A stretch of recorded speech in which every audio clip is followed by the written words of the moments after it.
तो फ्रेंड्स चलिए पहला क्वेश्चन यहाँ पे देख लेते हैं। ओके, पहला क्वेश्चन हमारा है कि किसकी मापक इकाई डेसिबल है। वेरी वेरी इंपॉर्टेंट क्वेश्चन आपका है। आप प्रदूषण पढ़ रहे हैं, पोल्यूशन, उसमें आप 3 तरह के प्रदूषण पढ़ेंगे, ठीक है ना। तो वहां पे जब मापक इकाई की बात चलती है और ये क्वेश्चन 100% पूछा जाएगा कि डेसिबल किसकी मापक इकाई है, किससे मापा जाता है। तो देखिए यहाँ पे साउंड को जो है मापा जाता है, ध्वनि को मापा जाता है डेसिबल से, ठीक है ना। किसको मापा जाता है? ध्वनि को मापा जाता है किससे? डेसिबल से, ठीक है ना। ध्वनि की मापक इकाई डेसिबल है, यानी कि ध्वनि की मापक इकाई क्या है, क्वेश्चन बन सकता है। तो आंसर हो जाएगा डेसिबल, ठीक है।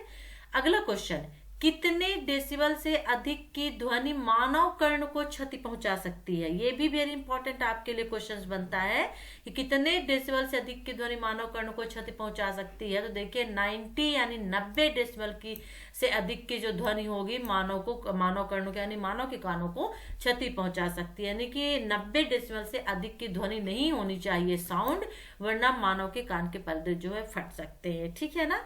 तो राइट आंसर क्या हो जाएगा? 90 हो जाएगा।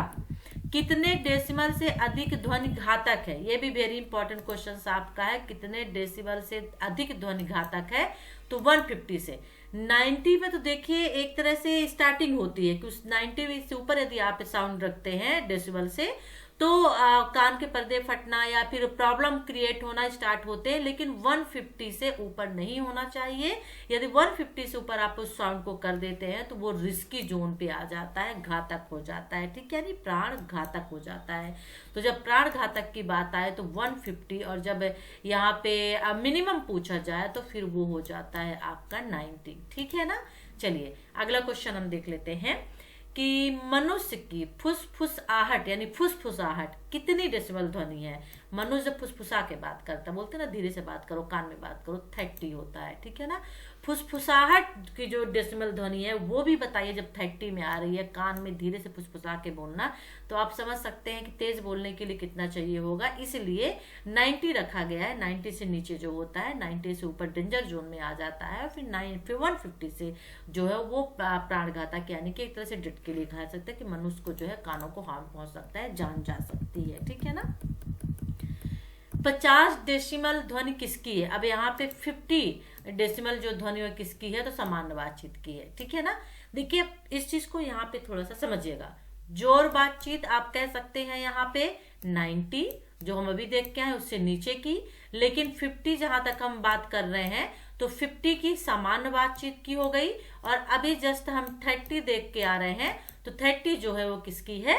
फुसफुसाहट की। तो इन तीनों चीजों को आपको अपने माइंड में रखना होगा, क्वेश्चन कहीं से भी उठा के पूछ सकता है। तो 50 डेसिमल ध्वनि जो है सामान्य बातचीत की, 30 जो है वो फुसफुसाहट की होगी, ठीक है। चलिए निम्न में से ध्वनि प्रदूषण नियंत्रण के उपाय हैं। निम्न में से ध्वनि प्रदूषण नियंत्रण के क्या उपाय हैं? तो देखिए सीधी सी बात है, कारखानों की स्थापना, शहर से दूरी होने वाले स्थान पर नियंत्रण किया जा सकता है ध्वनि प्रदूषण को, या वाहन तेज ध्वनि रोधक पर रोक लगाकर, उद्योगों में कम ध्वनि वाली मशीनों का उपयोग हो, या फिर सभी। मुझे ऐसा लगता है कि यहाँ पे जो है इसमें जो राइट आंसर है ये सही नहीं होगा।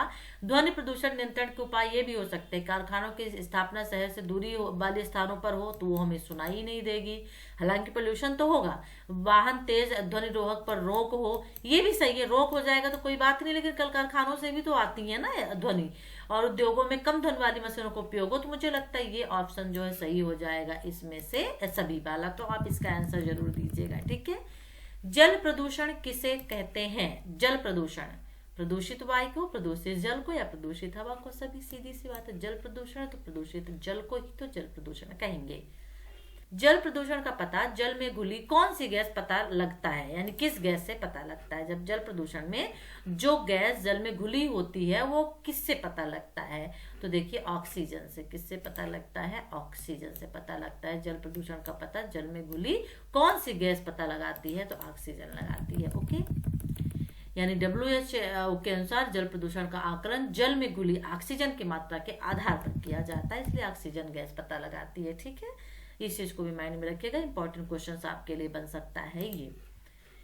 निम्न में से प्राकृतिक स्रोत हैं। प्राकृतिक स्रोत कौन कौन से हैं? प्रदूषण, मृदा अपरदन, दोनों, या कोई नहीं?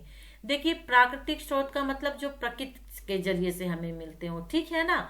तो प्राकृतिक स्रोतों में जो गैस प्रदूषण भी आता है, मृदा अपरदन भी आता है, और भू संकलन जंतु वनस्पतियों के सड़ने के कारण जल में क्लोरीन और आर्सेनिक मात्रा अधिकता के कारण प्रदूषण होता है। तो यहाँ पे जो है दोनों, यानी कि मृदा अपरदन और एक प्रदूषण, यहाँ पे प्रदूषण का इसीलिए नाम नहीं लिया गया है, तो इसे आप समझ सकते हैं गैस प्रदूषण भी इसके अंतर्गत आ जाएगा। इसलिए प्रदूषण और मृदा अपरदन यानी दोनों जो है प्राकृतिक स्रोत कहलाते हैं। ठीक है। दिल्ली में रोज कितने करोड़ लीटर पानी प्रदूषित हो रहा है? दिल्ली में कितने रोज करोड़ लीटर पानी प्रदूषित हो रहा है? देखिए 96 करोड़ लीटर पानी जो है दिल्ली में रोज प्रदूषित हो रहा है। ओके। अब अगला क्वेश्चन हम यहाँ पे देख लेते हैं कि चमड़ा उद्योग कहाँ है, लेदर इंडस्ट्री कहाँ है। वेरी इंपॉर्टेंट क्वेश्चन आपके लिए बन सकता है। देखिए तो चमड़ा उद्योग जो जापान, गुजरात, उड़ीसा, कानपुर, तो कानपुर में है चमड़ा उद्योग, लेदर इंडस्ट्री जो। ठीक है, वेरी वेरी इंपॉर्टेंट क्वेश्चन आपका है। और सर्वाधिक जल प्रदूषण किससे होता है? सबसे ज्यादा जल प्रदूषण किससे होता है ये आपको बताना है। देखिए कृषि जल प्रदूषण से, औद्योगिक जल प्रदूषण से, ध्वनि प्रदूषण से, सभी से। देखिए सर्वाधिक जल प्रदूषण हालांकि सभी से होता है, लेकिन औद्योगिकरण का जो जल प्रदूषण होता है उससे सबसे ज्यादा प्रदूषण होता है। सर्वाधिक जल, कृषि जल प्रदूषण कृषि में भी होता है, लेकिन उसका वेस्ट इन्वेस्ट भी हो जाता है उसको, मतलब कि एक तरह से खेतों में या गंदे पानी को खेतों में भी, सब्जियों में, फलों में डाल देते हैं, तो उससे ज्यादा पानी प्रदूषित नहीं होता है। ठीक है। ध्वनि प्रदूषण से जल प्रदूषण का कोई मतलब ही नहीं है, तो इसको अलग कर दीजिए। बचते हैं ये सभी हो ही नहीं सकते हैं, दो बचते हैं, तो दो में से आपका जो राइट आंसर है वो हो जाएगा औद्योगिक जो जल प्रदूषण होता है उससे सबसे ज्यादा जल प्रदूषण होता है। उद्योगों के जो मल होते हैं, जो गंदा पानी, विषैला पदार्थ विषाक्त निकलता है, उसको कहाँ नदी नालियों के द्वारा, नदियों में, फिर नदियों द्वारा महासागरों में इस तरह से मिला दिए जाते हैं, इससे और ज्यादा नदियां गंदी होती हैं। सर्वाधिक जल प्रदूषण किससे होता है? तो औद्योगिकरण जल प्रदूषण से होता है, औद्योगिक जल प्रदूषण से होता है। ओके। जल प्रदूषण नियंत्रण के उपाय निबंध में से हैं। अब जल प्रदूषण नियंत्रण के उपाय क्या हो सकते हैं?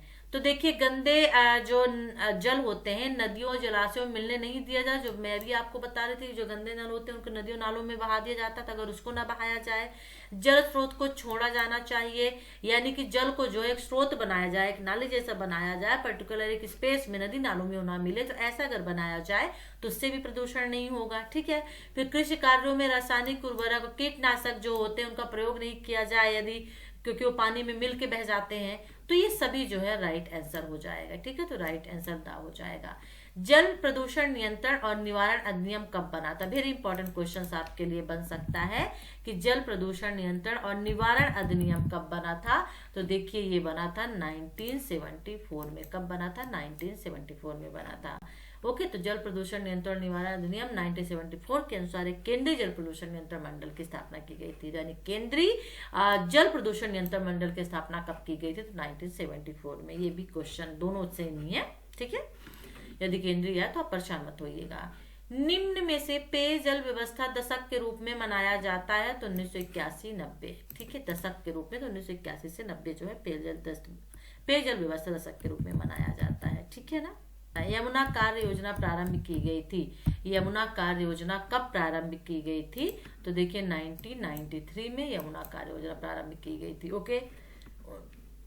गंगा नदी को क्या घोषित किया गया है? तो देखिए गंगा नदी को राष्ट्रीय नदी घोषित किया गया। हमारी राष्ट्रीय नदी क्या है? अगर ये क्वेश्चन आता है तब भी गंगा नदी आता है। ठीक है, तो गंगा नदी को क्या घोषित किया गया है?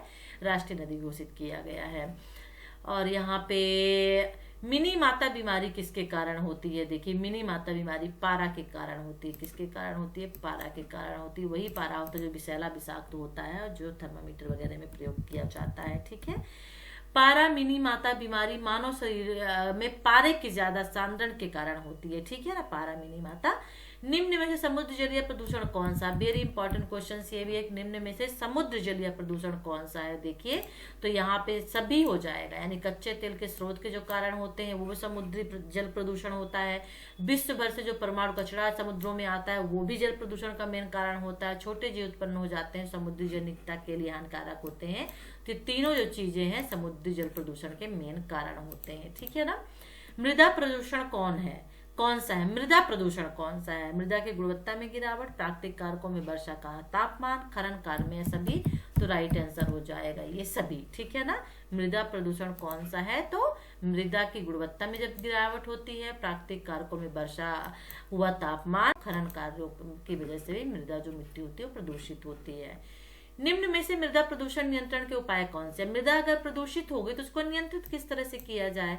ठीक है, तो राइट आंसर सभी, यानी अवशिष्ट उसके निस्तारण को प्राथमिकता दी जाए। जो भी मृदा से निकलने वाले गंदे पदार्थ होते हैं उनको कहीं एक जगह पे जो है रखा जाए, ठीक है। कृषि कार्यों में डीडीटी, रासायनिक उर्वरक, कीटनाशकों के अनुचित प्रयोग पर प्रतिबंध लगा दे। कृषि कार्यों में जनरली किसानों को देखिए डीडीटी और रासायनिक उर्वरक जो है कीटनाशक यूज करते हैं, उसको यदि बंद कर दिया जाए तो इससे भी मृदा प्रदूषण में रोकथाम हो सकती है। और व्यर्थ पदार्थ, अवशिष्ट, अनुचित निस्तारण, यानी जो कचरा वगैरह होता है, हम लोग भी होते हैं, नदी नाले कचरे निकले होते हैं, वो भी जनरली लोग मिट्टी में ऐसे ही बाहर ऐसे ही लगा देते हैं। कूड़े कचरे देखिए ढेरों मिट्टी में लगे होते हैं, घर के बाहर लोगों के देखिए। तो अगर इन सब पे पाबंदी लगा दिया जाए, समुचित व्यवस्था की जाए तो मृदा प्रदूषण नहीं होगा, ठीक है ना। परमाणु रिएक्टर के समीपवर्ती क्षेत्रों में रेडियो विकिरण का प्रदूषण होता है, उसे क्या कहते हैं? वेरी इंपॉर्टेंट क्वेश्चन आपका हो सकता है कि परमाणु रिएक्टर के समीपवर्ती क्षेत्र होते हैं, न्यूक्लियर रिएक्टर, तो जो वहां पे रेडियो विकिरण का प्रदूषण होता है उसे क्या कहते हैं? तो देखिए सीधी सी बात है, जब परमाणु रिएक्टर की बात चल रही है, रेडियो विकिरण की बात चल रही है, तो रेडियोधर्मी प्रदूषण उसको कहेंगे। मृदा प्रदूषण अलग होता है मृदा का, वायु प्रदूषण वायु का होता है, और जो परमाणु से प्रदूषण होता है उसे रेडियोधर्मी प्रदूषण कहते हैं। ओके, तो परमाणु रिएक्टर किशनगढ़ क्षेत्र के रेडियो विकिरण का प्रदूषण होता है और रेडियोधर्मी प्रदूषण कहते हैं। रेडियोधर्मी प्रदूषण में कौन कौन से रोग होते हैं? रेडियोधर्मी प्रदूषण में कौन कौन से रोग होते हैं? वेरी इंपॉर्टेंट क्वेश्चन बन जाता है। तो रेडियोधर्मी प्रदूषण में देखिए दोनों, यानी कि टीबी और कैंसर, जो हमारे लंग्स, कैंसर तो एक होता है जो स्किन का भी होता है, टीबी होता है, ये वेरी इंपॉर्टेंट होता है जो लंग्स पे इफेक्ट डालता है। तो रेडियोधर्मी प्रदूषण से टीबी कैंसर दोनों होते हैं। रेडियोधर्मी प्रदूषण से, है ना, टीबी और कैंसर, चर्म रोग फैल जाता है। ओके, चर्म होना चाहिए यहाँ पे, यानी स्किन का। जैव प्रदूषण में कौन से परजीवी निवास करते हैं? जैव प्रदूषण में कौन से परजीवी निवास करते हैं? तो जैव प्रदूषण में जीवाणु निवास करते हैं, ठीक है ना। कूड़ा करकट थोड़ी होते हैं यहाँ पे, तो परजीवी की बात चली तो जीवाणु जो जिंदा है, कूड़ा करकट जिंदा थोड़ी होता है। तो इस तरह से भी आंसर आप गेस कर सकते हैं। Okay okay. वर्तमान में सर्वाधिक कार्बन उत्सर्जन करने वाला देश कौन सा है? वर्तमान में सर्वाधिक कार्बन उत्सर्जन करने वाला देश कौन सा है? तो चीन है। वर्तमान में सर्वाधिक कार्बन उत्सर्जन करने वाला देश चीन है। और वैश्विक तापमान के कारण कौन से हैं? वैश्विक तापमान के कारण, वेरी इंपॉर्टेंट है, देखिए औद्योगिकरण, वनों का विनाश, जीवाश्म ईंधन, ये सभी जो है वैश्विक तापमान के, ग्लोबल वार्मिंग जो होता है उसके कारण होते हैं। इतने सारे औद्योगिक चीजें, औद्योगिकरण हो रहा है, कल कारखाने, फैक्ट्रियां खुल रही हैं जहाँ पे प्रदूषण ज्यादा हो रहा है, और साथ में वनों का विनाश होता जा रहा है, ठीक है ना। तो और जीवाश्म ईंधन का भी उपयोग लोग ज्यादा करने लगे हैं, जिनकी वजह से वैश्विक तापमान में वृद्धि हो रही है, ग्लोबल वार्मिंग में वृद्धि हो रही है, ठीक है ना। तो सभी राइट आंसर हो जाएगा। वैश्विक तापमान के कारण औद्योगिकरण, वनों का विनाश, जीवाश्म ईंधन है। पृथ्वी की छतरी किसे कहा जाता है? वेरी वेरी इंपॉर्टेंट है ये क्वेश्चन आपका है कि पृथ्वी की छतरी किसे कहा जाता है? तो देखिए ओजोन परत को पृथ्वी की छतरी कहा जाता है। ओजोन परत एक लेयर होती है जो सूर्य की पराबैंगनी किरणें होती है उनको अवशोषित कर लेती है और हमारे पास आने नहीं देती है, हमें रोकती है, एक तरह से हमारा कवच वो कहा जाता है। और इससे जो रोग होता है, ये भी पूछ सकता है कि ओजोन सूर्य की पराबैंगनी किरणों से कौन सा रोग होता है? तो देखिए कैंसर और स्किन के रोग जनरली इसमें देखे जाते हैं कि कैंसर और स्किन के, त्वचा संबंधी, आंखों संबंधी रोग होते हैं वो इससे होते हैं। तो वेरी इंपॉर्टेंट क्वेश्चन ये आपका बनता है, ठीक है। कैंसर, मोतियाबिंद, चर्म रोग जैसी बीमारी किसके कारण होती है? कैंसर और मोतियाबिंद और चर्म रोग, तीन यहाँ पे चीजें दी हुई हैं, कैंसर, मोतियाबिंद, चर्म रोग। तो पराबैंगनी किरणों के कारण, देखिए मैं बोली ना कि कैंसर और मोतियाबिंद यानी आंख की बीमारी, और चर्म रोग, स्किन वाले जो रोग होते हैं वो पराबैंगनी किरणों के कारण होते हैं। एक छोटा सा होल हो भी गया है ओजोन परत में। स्टॉकहोम सम्मेलन कब हुआ था? तो स्टॉकहोम सम्मेलन जो है वो हुआ था 1972 में, ठीक है ना, 1972 में। और पर्यावरण को बचाने के लिए स्टॉकहोम का सम्मेलन किस लिए हुआ था, ये अगर क्वेश्चन बनता है तो पर्यावरण को बचाने के लिए किया गया था, जहाँ पे 25 सूत्री घोषणा तैयार किए गए थे, घोषणा पत्र, ठीक है ना। तो स्टॉकहोम सम्मेलन स्वीडन राष्ट्र में 1972 में हुआ था। किस लिए हुआ था? पर्यावरण को बचाने के लिए। विश्व पर्यावरण दिवस कब मनाया जाता है? वेरी वेरी इंपॉर्टेंट, 5 जून को विश्व पर्यावरण दिवस मनाया जाता है। ये वेरी वेरी इंपॉर्टेंट क्वेश्चन है, हो सकता है कि आपके क्वेश्चन में सबसे पहला ही क्वेश्चन पूछ दे कि विश्व पर्यावरण दिवस कब मनाया जाता है। वर्ल्ड इन्वायरमेंट डे तो 5 जून को मनाया जाता है, ठीक है। विश्व पृथ्वी सम्मेलन कहाँ मनाया जाता है? देखिए न्यूयॉर्क में मनाया जाता है विश्व पृथ्वी सम्मेलन, ठीक है ना। तो विश्व पृथ्वी सम्मेलन न्यूयॉर्क में 2016 में मनाया गया और इस सम्मेलन का प्रमुख विषय जलवायु परिवर्तन पर दिसंबर 2015 पेरिस सम्मेलन पर हस्ताक्षर किए। जो जलवायु परिवर्तन होता है, पेरिस सम्मेलन आपने बहुत नाम सुना हो गया, ठीक है ना। इसके पक्ष में जो भारत है, तो यहाँ पे इसको न्यूयॉर्क में मनाया गया है। तो फ्रेंड्स, ये थे इंपॉर्टेंट आपके एमसीक्यू जो हमने आपके पर्यावरण प्रदूषण से लिए हैं। कैसा लगा ये वीडियो जरूर बताइएगा। वीडियो को लाइक करिए, शेयर करिए, चैनल को सब्सक्राइब नहीं किया सब्सक्राइब कर लीजिए। इसी तरह से हम आपके लिए वीडियो लेके आते रहेंगे, आप कमेंट्स करके जरूर बताइएगा। हाँ, हमारे टेलीग्राम का ग्रुप है, वहाँ पे बना हुआ है, तो उससे जुड़ जाइए। उसका लिंक आपको वीडियो के डिस्क्रिप्शन बॉक्स में मिल जाएगा। तो चलिए फिर नेक्स्ट वीडियो इन्फॉर्मेशन के साथ हम आपसे फिर मिलते हैं। तब तक के लिए टेक केयर, बाय।